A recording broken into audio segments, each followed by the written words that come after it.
A ação da Inconfidência Mineira, ela nos retrata a um processo histórico de uma condenação, né?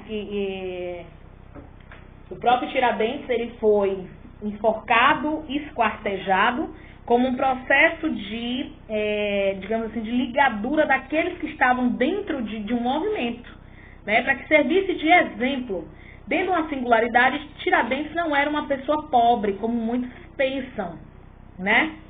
Antes de ingressar à carreira militar, ele se envolveu em diversas atividades econômicas, foi mineiro, tropeiro, proprietário de terras. Em 1781, ele comandou a construção do Caminho de Menezes, que atravessava a Serra da Mantiqueira. Ao verificar as riquezas mineiras do rio e do córrego da região, solicitou o direito de explorar 80 datas minerais. Recebeu o comandante do distrito de autorização para explorar 43 lavras. A devassa descobriu, quase um mês após o sequestro dos seus bens, que Tiradentes era dono de um sítio de aproximadamente 50 quilômetros quadrados de Rocinhas da Negra, no Porto de Menezes. Por esses dados, creio que Tiradentes era um homem de posses. E ele não era um homem pobre, como é articulado dentro do conceito da história, da historiografia, de que ele era um homem da luta. De luta, claro que sim. Ele era um homem que ele guerreava, né? Ele tinha o processo inerte dele de luta, mas isso não significava que ele não possuía bens. Ele tinha muitos bens. Mas a relação dele de conduta era a relação de empatia ao movimento e contra realmente ao processo do poder que o rei se aplicava naquele momento. A gente vai ter a Conjuratura Baiana também, que foi a revolta dos Búzios, chamada de Revolução dos Alfaiates, ou Conjuração Baiana, ou Inconfidência Baiana, né, que foi esses processos que se instauraram uma república democrática e justa pelo fim da escravidão. Então, todos esses processos, a Revolução dos Alfaiates, Conjuração Baiana e Inconfidência Baiana, foram regidos nesse processo, né? Eles eram contra a escravatura e tinha toda uma relação de conduta mediante a esse processo histórico que era inserido. A gente vai ter aí, aqui a imagem, né, do valor histórico Tiradentes, né, dentro do processo. Em 1889, no fim do Império, início da República, a aceitação de Tiradentes veio acompanhada de uma transformação, né, em herói nacional. Ele deixa de ser o vilão, de ser aquele líder de um movimento contra um movimento republicano, e ele passa a ser o herói republicano. Aí é erguida a sua imagem, idealizada como um fato, num processo que foi facilitador à historiografia registrada como nenhum outro, né? Restavam apenas algumas indicações dos autores. Essa caricatura ilustrada, ela remete a um processo de doçura de Jesus, porque o processo da morte de Tiradentes, ele foi relatado como a morte de Jesus Cristo, né? Aquele homem barbudo, de vestes claras, sandálias piadas de couro, né? Desprovido de todo bem material, essa era a imagem que se tinha de Tiradentes, e que foi enforcado e esquartejado por defender um processo histórico.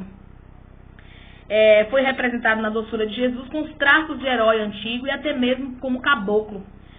O governo republicano tentou dele se aproximar e se apropriar, declarando em 21 de abril feriado nacional em 1926, construindo uma estátua em frente ao prédio da Câmara durante o Estado Novo. Então, ele sai do vilão, do processo de um vilão, e passa a ser o herói, o destinado herói. E o que fez dentro de um processo histórico, um homem que foi tido, né, dentro da sua composição, de toda a sua carreira governamental que foi tida, né, de um patrono, ele deixa de ser o vilão e passa a ser um patrono cívico da nação brasileira, né, colocando até estátuas, retratos que repartem em repartições públicas denominadas.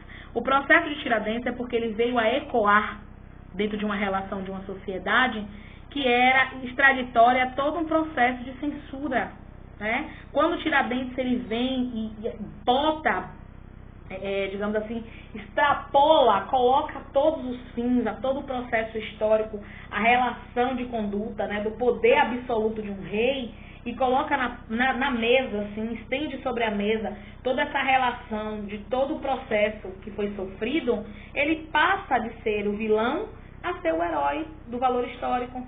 a ser o valor histórico de um processo de liderança, aquele que vem a fazer a mudança, né? Aquele que traz o aleito àqueles mais necessitados. Porque dentro do processo histórico, Tiradentes é visto como um pobre, desprovido de bens, e que relatava todo um processo de uma sociedade majoritariamente, né, que possuía valor econômico, a grande elite. E aí ele vem a disseminar, dentro desse valor histórico, um processo de uma inconfidência, uma traição perante aquilo que o rei prega, né, uma monarquia instaurada. E dentro dessa relação, quando isso vem a decair, o regime decai, dentro do processo histórico começa a se aparecer toda uma relação de conduta do mocinho, né, o mocinho que era o vilão, né? A gente começa a entender, se retratar essa relação de conduta. Dentro dos processos históricos, a gente vai ter o processo do período joanino, as transformações que se tiveram, né, a fuga da colônia. A gente vai ter também, dentro desse processo, a colônia e o Reino Unido, até a gente se chegar em 1808, com a chegada da família real ao Brasil, né? A família real chega ao Brasil nessa relação de conduta em 1808, e dentro desse patamar, em 1822, o Brasil se torna um país livre de Portugal, deixa de ser colônia e passa a ser um país independente. Mas a que preço esse país se torna independente? Qual é o preço pago por uma independência? Qual a relação de conduta que o Brasil haveria de pagar para Portugal ou para qualquer outro que seja? Na verdade, as margens do rio Ipiranga, aquelas palavras que foram citadas por Dom Pedro I, né, independência ou morte, ela ecoava muito mais a morte do que a independência. Porque, na verdade, a independência foi simplesmente uma maquiagem de um golpe forjado, né?